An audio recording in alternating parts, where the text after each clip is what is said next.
Freedom, independence. I love America. There's no better country in the whole planet. The best thing about America is the freedom to do what you want, when you want, to elect who you want in office and how you want the government to run. I think that America can be a city on the hill, like a light which shines forth to everybody. But if you don't want to see the light, you can block it out.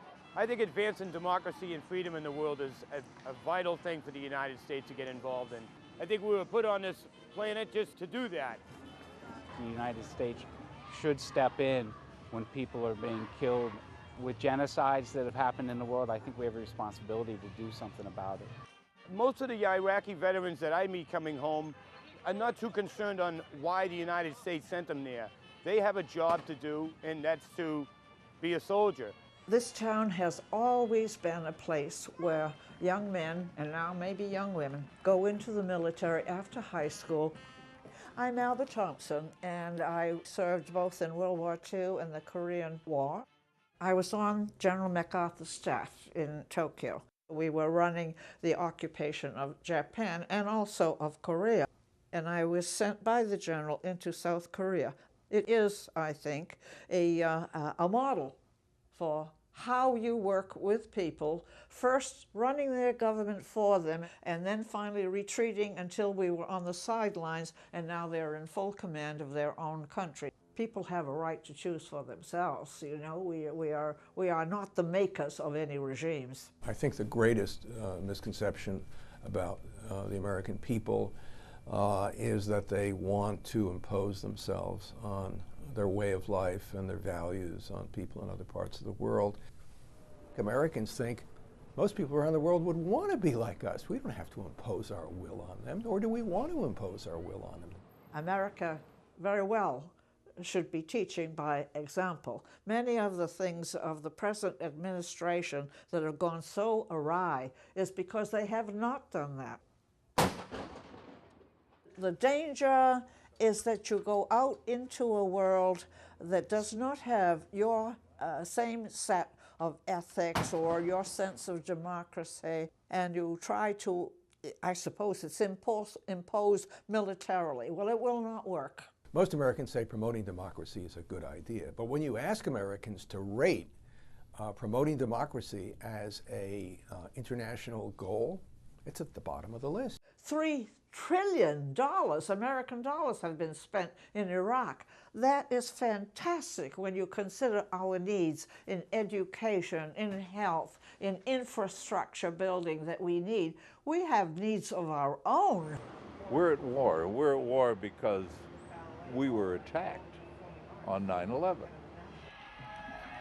The Old Colony Club is made up of a very diverse group of people from all walks of life to remember the forefathers, those people that came before us. I think we are promoting democracy, and I think we are sharing our wealth and our resources throughout the world. Americans think we do as much as we should do to deal with solving world problems. In every country that I've polled in over the past decade, most people say America does too little, not too much. Americans have achieved through the industrial age so much wealth that we just assume that we can have anything that we want. One of the greatest problems with the image of America is that people around the world think that the United States sees itself as all-powerful and can do what it wants. I'm not so sure that it has to do with some sense of American exceptionalism. It's more about the policies of the past 8 years. I think the biggest misperception is that we're bullies. And I think that what we're doing at Guantanamo is probably more humane than the treatment of prisoners in past conflicts. There's a substantial amount of discontent with America. Strong discontent with American policies, even somewhat less positive views of the American way and the American people in Western Europe. In the Muslim world, there is very, very extreme anti-Americanism in many countries. I do not think that there has been enough regard for world opinion and other people's needs in the conduct of American foreign policy in recent times. I'm Ted Curtin. I spent 26 years in the Navy. I had graduated from the Naval Academy. I went into submarines and spent my time in the Atlantic Fleet, where we would go out and lie in wait for any Russian submarines. I think America is an exceptional nation. But I think under this present administration, the move has been towards a triumphal view of America and imposing our will on people. When President Bush wanted to invade Iraq, we and a group of other like-minded people began to hold a vigil down in the town square. They've gone off recklessly, I think, and in so doing have endangered our troops to control that part of the Middle East and the oil that's in Iraq. Guantanamo and Abu Ghraib have really been a black eye. Black eye doesn't even describe it for America's reputation. The rest of the world is looking upon us, and we're not a country that I would want to admire anymore, and I love my country.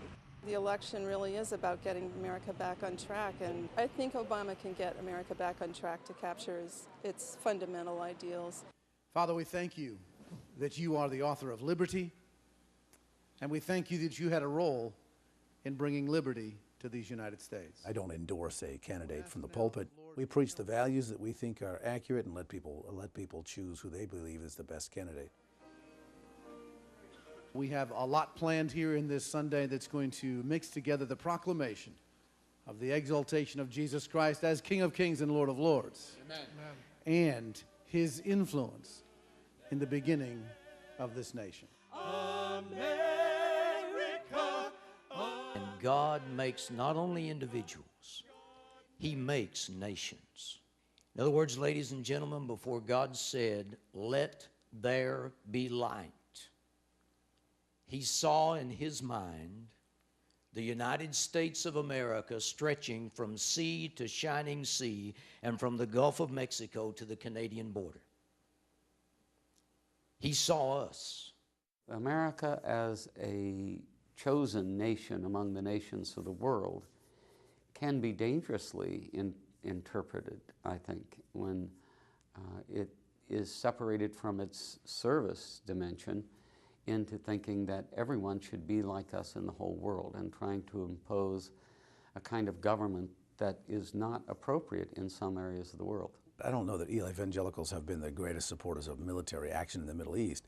I think many evangelicals have supported the notion of being an ally of Israel, of being an ally of freedom, but I think there are many evangelicals who have great caution for the United States military to be so involved in so many countries. And now we invite members who have served in our military to come forward with the military flags. I think if you're going to maintain America as an exceptional nation, sooner or later there will be a need to defend itself against someone in the world who will attack it. And it certainly appears that the nature of Islam is such that inevitably there will be some conflict. Certainly history has taught us that. Now that doesn't mean that every person has, in the name of Christianity, has fought wars for the right reason, any more than Islam. But I would say Islam certainly has to be confronted, especially when it's attacking. You have every right to defend yourself. There would have never been support for going to war in Iraq had there not been the September 11th attacks. It had nothing to do with America's religious beliefs, views about Israel, views about Palestinians. That's not what this is about. We hold these truths to be self-evident, that all men are created equal, that they are endowed by their Creator with certain unalienable rights, that among these are life, liberty, and the pursuit of happiness. I think Barack Obama would better serve those ideals, American ideals, at home and abroad. I'm going to vote for the individual who has experience defending our freedoms and our rights. It's going to be John McCain. Certainly there are evangelicals that will support McCain because of his record of being pro-life. I think there are those who would support Obama because of his social justice stand. Obama is appealing to basic first moral principles without trying to rebaptize the nation, but to reintroduce something sacred about our mission in the world without trying to impose that on people. The place needs to be found where other people are free to remain who they are. It's our right to be who we were created as Wampanoag people. So I try to just extend that to other people. The founding fathers here, the Pilgrims, had made a statement that this little light they were lighting here should be an example to the rest of the world. We should be like a city on a hill, and the only way to do that is to participate in the political process. The rest of the world should realize and remember that America, as big as we are, does have self-correcting mechanisms and has used them.